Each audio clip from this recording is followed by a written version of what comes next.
محمد وآل محمد صلوات اللہم صلی علی محمد وآل محمد نعرہ تکبیر اللہ اکبر نعرہ تکبیر اللہ اکبر نعرہ رسالت یا رسول اللہ نعرہ رسالت یا رسول اللہ نعرہ حیدری یا علی نعرہ حیدری یا صحت و سلامتی برائے علماء حق کا بلند تر صلوات اللہم صلی علی محمد وآل محمد ما شاء اللہ لا حول ولا قوة الا باللہ العلی العظیم اعوذ باللہ من الشیطان الرجیم بسم اللہ الرحمن الرحیم الحمد للہ رب العالمین بارئ الخلائق اجمعین والصلاة والسلام والتحیة والاکرام علی النبی المؤید والرسول المسدد المصطفى الامجد المحمود الاحمد حبیب الہ العالمین ابی القاسم محمد اللہم صلی علی محمد وآل محمد وعلى أهل بيته الطيبين الطاهرين المعصومين الغر الميامين الذين قال الله تعالى في شأنهم إنما يريد الله ليذهب عنكم الرجس أهل البيت ويطهركم تطهيرا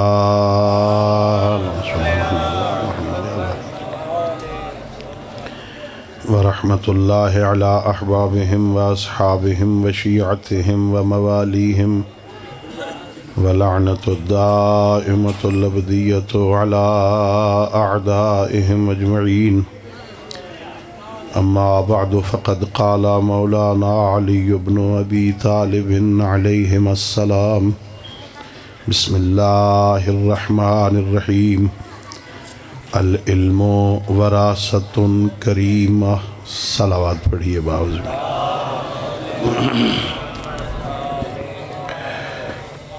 اللہ رب العزت بحق محمد وآل محمد علیہ السلام ہماری اس عبادت کو اپنی بارگاہ میں قبول فرمائے اس مدرسہ دینیہ کو دن دگنی رات چگنی ترقی عطا فرمائے اس کے معاونین جو دنیا سے چلے گئے ہیں رب کائنات ان کے درجات کو بلند فرمائے جو موجود ہیں رب کائنات ان کی توفیقات خیر میں اضافہ فرمائے علماء کرام طلبہ کرام جو یہاں علم حاصل کرنے اور علم پڑھانے میں مصروف ہیں خالق کائنات ان کی اس خدمت کو اپنی بارگاہ میں قبول فرمائے اور طلبہ کو عالم باعمل بن کے دین کی خدمت کی توفیق عطا فرمائے اللہ رب العزت ہم سب کو اپنے پیشواؤں کی سیرت طیبہ کو سمجھنے اور اس پر عمل کرنے کی توفیق عطا فرمائے اپنی ان دعاؤں اور اس عظیم عبادت کی قبولیت کے لیے مل کے بآواز بلند صلوات پڑھی اللہم صلی علی محمد وآل محمد وعجل فرجہم میرے محترم معزز اور مکرم سامعین آپ نے سماعت فرمایا ہے وقت بہت کم ہے میرے بعد بھی 3-4 علماء خطاب کرنے والے ہیں اور تقریباً 1 گھنٹہ غروب آفتاب میں باقی ہے اسے اگر 4 حصوں میں تقسیم کیا جائے تو 15-15 منٹ ایک شخص کو آتے ہیں 15 منٹ میں 2-4 باتیں آپ کی خدمت میں عرض کرتا ہوں امیر المومنین حضرت علی ابن ابی طالب علیہ السلام ذرا اس سے کا آہستہ صلوات آہستہ اللہم صلی علی محمد وآل محمد وآل محمد معصوم میرے معصوم امام فرماتے ہیں العلم وراثۃ کریمہ، علم بہترین وراثت علم ہے۔ اپنی اولاد کے لیے چھوڑے جانے والی وراثت میں سب سے عظیم وراثت علم ہے۔ امیر المومنین فرماتے ہیں ان خیر ما ورث الآباء لابنائہم الادب والعلم للمال۔ والدین اپنے بچوں کے لیے جو سب سے بہترین وراثت چھوڑتے ہیں وہ علم اور ادب کی ہے، مال کی نہیں۔ کوٹھی چھوڑ کے جاؤ، کار چھوڑ کے جاؤ، بنگلے چھوڑ کے جاؤ، زمینیں چھوڑ کے جاؤ، یہ بہترین وراثت نہیں، بہترین وراثت علم ہے۔ اس لیے کہ ان المال یذہب والعلم یبقی، مال تو ختم ہو جاتا ہے، علم ختم نہیں ہوتا، باقی رہتا ہے۔ مال تو ذل زائل، یہ دنیا، یہ مال دنیا، یہ ڈھلتا ہوا سایہ ہے۔ صبح سورج ادھر سے طلوع ہوتا ہے، سایہ مغرب کی طرف ہوتا ہے، جب غروب ہونے لگتا ہے سورج تو سایہ مشرق کی طرف چلا جاتا ہے۔ یہ کبھی ادھر ہوتا ہے، کبھی ادھر ہوتا ہے۔ صبح مال آپ کی جیب میں ہوتا ہے، پھر وہ کسی دکاندار کی جیب میں چلا جاتا ہے، وہاں سے کہیں اور چلا جاتا ہے۔ جس نے تیرے پاس رہنا نہیں اسے اکٹھا کیوں کرتا ہے؟ مال ختم ہو جانے والی شے ہے، مال فنا ہو جانے والی شے ہے۔ مال کے وارث نہ بناؤ، علم کے وارث بناؤ۔ اپنے بعد عالم چھوڑو، اپنے بعد علم چھوڑو، علم کے وارث ہوں۔ یہ اتنی عظیم شے ہے علم، یہ ختم نہیں ہوتا۔ جو چھوڑ کے جاتا ہے مرنے تک اس کے نامہ اعمال میں اس کے اثرات درج ہوتے رہتے ہیں۔ آپ اپنے بچے کو سکھائیں گے، وہ بچہ آگے اپنی اولاد کو سکھائے گا، وہ اپنی اولاد کو سکھائے گا۔ جو آپ نے انہیں مسئلہ بتایا، جو آپ نے انہیں عقیدہ سمجھایا، جو آپ نے ان کے ذہن میں بات بٹھائی، وہ آگے اپنی نسلوں میں باقی رکھیں گے۔ جتنے تک یہ سلسلہ چلتا رہے گا، بتانے والے کے نامہ اعمال میں اس کا ثواب لکھا جاتا رہے گا۔ حضرت امام جعفر صادق علیہ السلام فرماتے ہیں یہ جو اللہ نے تمہیں اولاد عطا فرمائی ہے، اس اولاد پہ تھوڑی توجہ کرو، انہیں کچھ چیزیں سکھاؤ۔ امام زین العابدین علیہ السلام کا فرمان ہے، صحیفہ کاملہ میں ایک دعا کے ضمن میں فرماتے ہیں میرے مولا یہ اولاد جو اللہ نے تمہیں عطا فرمائی ہے نا، یہ اللہ کی امانت ہے تمہارے پاس۔ قیامت والے دن اللہ تم سے پوچھے گا میری امانت کے ساتھ تم نے کیا کیا تھا۔ یہ اولاد امانت ہے، اللہ پوچھے گا کیا کیا تھا تم نے۔ اور میں نے روایتوں میں پڑھا ہے جب قیامت کا دن ہوگا، میدان محشر لگا ہوا گا، حضرت آدم سے لے کے قیامت تک کی انسانیت جمع ہوگی، ایک عجیب ماحول ہوگا۔ اس مجمع میں، اس اجتماع میں ایک بیٹا آئے گا، اپنے باپ کے گریبان سے پکڑے گا، گھسیٹتا ہوا بارگاہ رب العزت میں لے آئے گا اور اسے کہے گا پروردگار یہ ہے میرا باپ جس نے مجھے دین نہیں سکھایا تھا۔ انگلش میڈیم سکول میں لے گیا تھا، مذہب روکتا نہیں ہے، مذہب منع نہیں کرتا۔ انگلش میڈیم میں لے جا بچے کو، انہیں اچھے سکول میں پڑھا، انہیں ڈاکٹر بنا، انہیں انجینئر بنا، کبھی مذہب روکتا نہیں ہے۔ ضرورت ہے اس کی بھی معاشرے کو اچھا ڈاکٹر بنا، لیکن ڈاکٹر بنانے سے پہلے اسے مومن بنا۔ حضرت فرماتے ہیں کیا سکھاؤ ان کو، اپنے بچوں کو، معصوم فرماتے ہیں اپنے بچوں کو ہماری محبت کے سبق سکھا، قرآن کا طالب علم بنا۔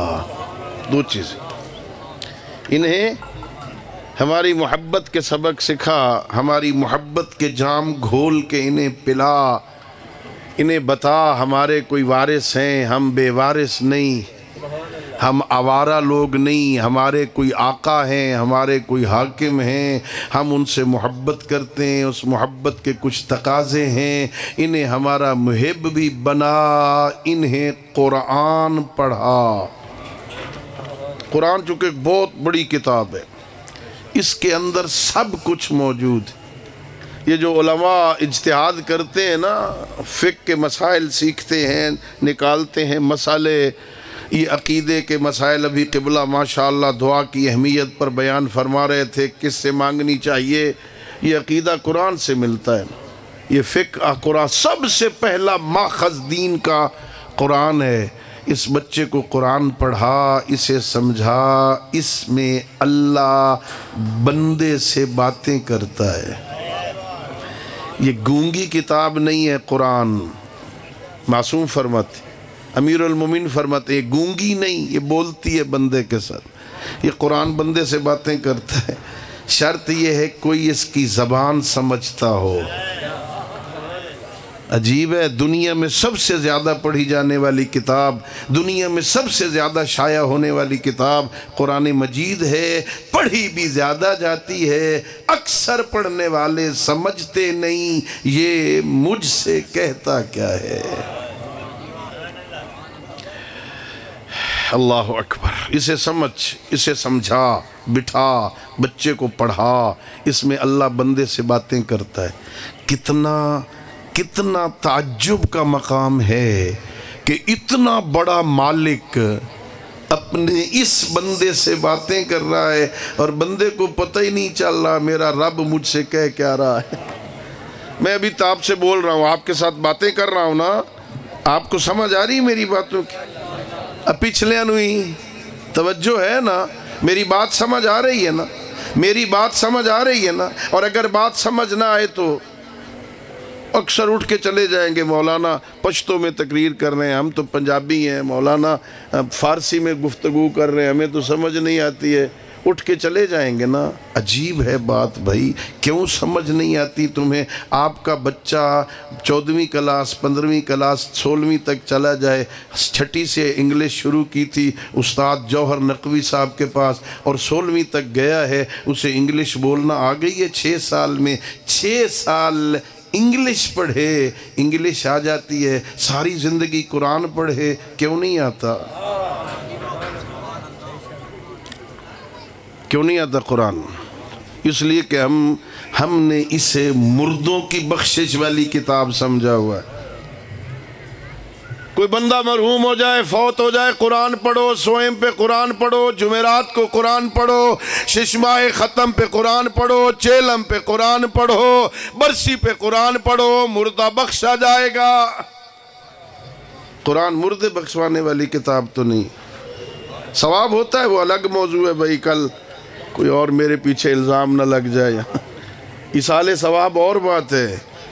اللہ رب العزت نے قرآن مردے بخشوانے کے لیے نازل نہیں کیا تھا، مرحوموں کی بخشش کے لیے نازل نہیں کیا تھا۔ اللہ نے کہا بسم اللہ الرحمن الرحیم، الف لام میم، ذالک الکتاب لا ریب فیہ ھدی للمتقین۔ یہ قرآن مردے بخشوانے نہیں آیا تھا، یہ متقیوں کا ہادی بن کے آیا تھا۔ ہم نے کتنی ہدایت لی ہے اس، ہم نے عمل کی کتاب سمجھا، تعویذ بناؤ اس، دم کرو اس قرآن سے، فلاں آیت پڑھو، چھو تعویذ لکھ کے گلے ڈال لو۔ یہ تعویذوں والی کتاب ہے، یہ دم کرنے والی کتاب ہے۔ یہ بندے کو سکھانے والی کتاب ہے. تو نے سونا کیسے ہے, تو نے اٹھنا کیسے ہے, تو نے بولنا کیسے ہے, تو نے گلی میں آنا کیسے ہے, تو نے کاروبار کرنا کیسے ہے, دکانداری کیسے کرنی ہے, افسری کیسے کرنی ہے, زمینداری کیسے کرنی ہے, ابا سے کیسے بولنا ہے, اماں سے کیسے بولنا ہے, اولاد کی تربیت کیسے کرنی ہے, بڑے سے کیسے بولنا ہے, نوکر سے کیسے بولنا ہے. یہ قرآن یہ قرآن تو ہادی ہے نا. اپنے بچے کو سکھا, بچے کو پڑھا, ترجمے کے ساتھ پڑھا. یہ کوئی ذمہ داری مولویوں کی تھوڑی ہے. ہاں, مولویوں کے پاس تو لے ہی نہیں جاتے نا. انگلش میڈیم میں پڑھانا ہونا, زہر سیوا سادات سے گڑھ مہاراجہ پیدل تو نہیں جائے گا نا بچہ. ہاں, سیوے دے تھوڑے بیٹھے ہو سے نہ چلو آسے پاسے دے. کسی شہر میں سکول ہے, بچہ پیدل تو نہیں جائے گا. ہاں, کوئی سواری کا بندوبست تو کرو گے نا. یا بابا چھوڑ کے آئے گا, یا گاڑی پہ, موٹر سائیکل پہ بڑا بھائی چھوڑ کے آئے گا, یا کوئی ٹیکس سزوکی وزوکی کو رکشہ, آج کل رکشے وکشے لگائیں گے, وہ لے جائے گا, واپس لے آئے گا. A apple, B boy, C cat, D dog پڑھانے کے لیے بچے کی سواری کا بندوبست کرتا ہے. کبھی مدرسہ لانے کا بھی اتنا اہتمام کیا ہے؟ کبھی مسجد لانے کا بھی بندوبست کیا ہے؟ ڈاکٹر بنا, اللہ نے 4 بچے دیے, بنا ڈاکٹر. اللہ نے 5 بچے دیے, بنا انجینئر. کسی ایک کو تو امام صادق کے مکتب کے لیے بھی وقف کر دینا. بڑے علماء پرست ہیں ہم بھائی. ابھی میں یہاں آیا ہوں, میں نے دیکھا کچھ میرے دوست لاہور سے آئے ہوئے تھے اس جلسے میں, ابھی ملے ہیں مجھے, لاہور سے آئے ہوئے تھے.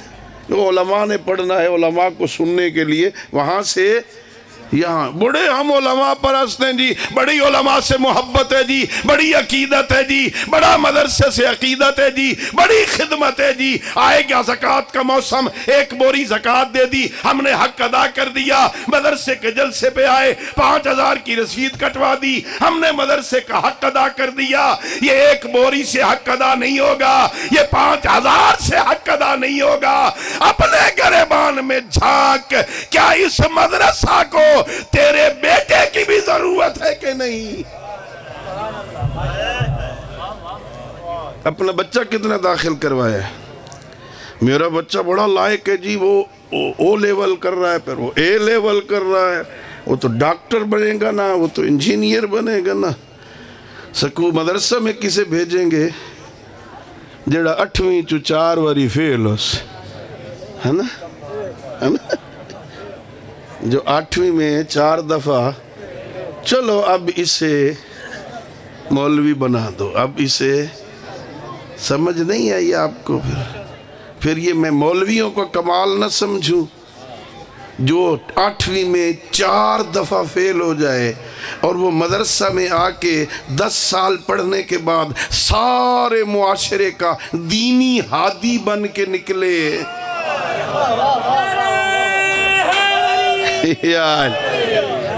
یہ ان استادوں کا کمال نہیں ہے جو اتنی محنت کرتے ہیں ان پر, کہ جو 8ویں بھی تمہارے پاس گھر میں پاس نہیں ہو رہا تھا, انہوں نے اس پر اتنی محنت کی ہے کہ اب وہ تمہارے لیے دین کا ہادی بنا ہوا.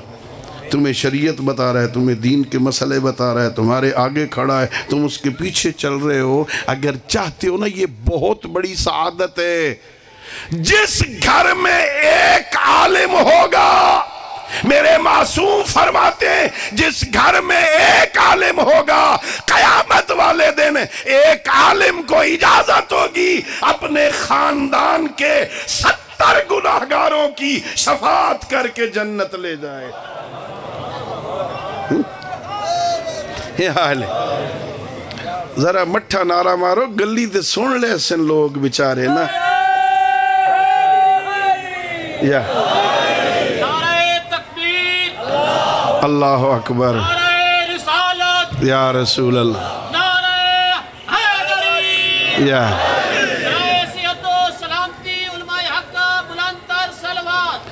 اللہم صلی علی محمد وعلی محمد وعجل. اپنے بچوں کو پڑھانا, انہیں عالم بنا. یہ دنیا تو گزر جائے گی، خدا کی قسم گزر جائے گی، زمانہ منصرف الوجود ہے، یہ گھڑی رکتی نہیں ہے، یہ ٹک ٹک کرتی رہتی، ہم سو جائیں تو بھی وقت گزر جاتا، یہ گھڑی رک تو نہیں جاتی، قبلہ سو گئے تو گھڑی رک جائے، یہ تو چلتی رہتی، 60-70 سال کے لیے آئے ہو، یہ وقت گزر جائے گا۔ اس موقع کی تیاری کر جہاں کوئی کسی کے کام نہیں آئے گا، اس کا بندوبست کر، وہاں کے لیے کوئی بندوبست کر، وہاں ایک بیٹا علم کے لیے، دین کے لیے وقف کر دے، اللہ اکبر، اس پر محنت کر، اولاد کا خیال رکھ۔ 3 حصے ہیں عمر کے بچوں کے، 7 سال تک ایک حصہ ہے، روایتوں میں 7 سال تک یہ بچہ تمہارا سردار ہوتا ہے، ماں باپ کا سردار ہے، یہ جو چاہے کرے، اپنی منواتا ہے، اس کی مانو، ڈانٹو نہیں، تنگ نہ کرو، اذیت نہ کرو، 7 سال تک وہ تمہارا سردار ہے، اس سے وہ جو تم سے منوائے اس کی مانو، لیکن 8-7 سال سے لے کے 14 سال تک یہ 7 سال پھر وہ تمہارا خادم ہے، جیسے نوکر سے کام لیتے ہو نا، ایسے اس پہ نظر رکھو، اس پہ نظر رکھو، یہ کہاں بیٹھتا ہے، یہ کہاں آتا ہے، اس کی محفل کون سی ہے، اس لیے کہ اچھے دوست بروں کو بھی اچھا بنا دیتے ہیں۔ امیر المومنین فرماتے ہیں کسی بندے کو پہچاننا ہو یہ بندہ کیسے ہے، اسے نہ دیکھ، اس کے دوستوں کو دیکھ، محفل کیسی ہے اس کی، کن کے ساتھ بیٹھتا ہے۔ بڑی اچھی محفل ہو نا، بندہ گندے ماحول کا ہو، محفل اچھی مل جائے اس کو، وہ اسے سنوار دیتے ہیں۔ یہ یزید کا بیٹا معاویہ یزید کے بعد باپ کے تخت پہ کیوں نہیں بیٹھ رہا تھا؟ اس یزید کے بیٹے معاویہ کے دوست علی کے محب تھے، جنہیں یا علی انہوں نے اسے سمجھایا تھا یہ تخت تمہارا نہیں، یہ تیرے باپ نے غصب کیا ہے، اس کے باپ نے غصب کیا، یہ غصبی ہے۔ جو یزید کے بیٹے معاویہ کو اس کے دوست اچھا بنا سکتے ہیں، تو ہمارے بیٹوں کی اگر محفل اچھی ہو تو وہ کتنے اچھے بنیں گے۔ دیکھ وہ سکول سے آتے ہیں، کن کے ساتھ آتے ہیں، کتنی جلدی گھر پہنچتے ہیں، یہ اتنی دیر کہاں رہتے ہیں، آج پڑھا کیا ہے۔ ٹیچر بیٹھے ہیں نا، میں بھی سبق پڑھاتا ہوں، جو استاد بیٹھے ہیں نا، ہاں یہ بھی بتاتے ہوں گے وانا، والدین کی ذمہ داری ہے جب بچے واپس آئے نا تو ان سے پوچھیں ہوم ورک کیا ملا ہے، بتاتے ہیں نا جی ہوم ورک کیا ملا ہے۔ یہ آج کی بات نہیں ہے، یہ جناب سیدہ نے اپنے کردار سے بتایا تھا۔ جب حسن ابن علی اپنے نانا کے سبق سے اٹھ کے آتے تھے، اپنی گود میں بٹھا کے پوچھتی تھی حسن بیٹا بتا آج نانا نے کیا پڑھایا، کیا پڑھایا تھا نانا نے۔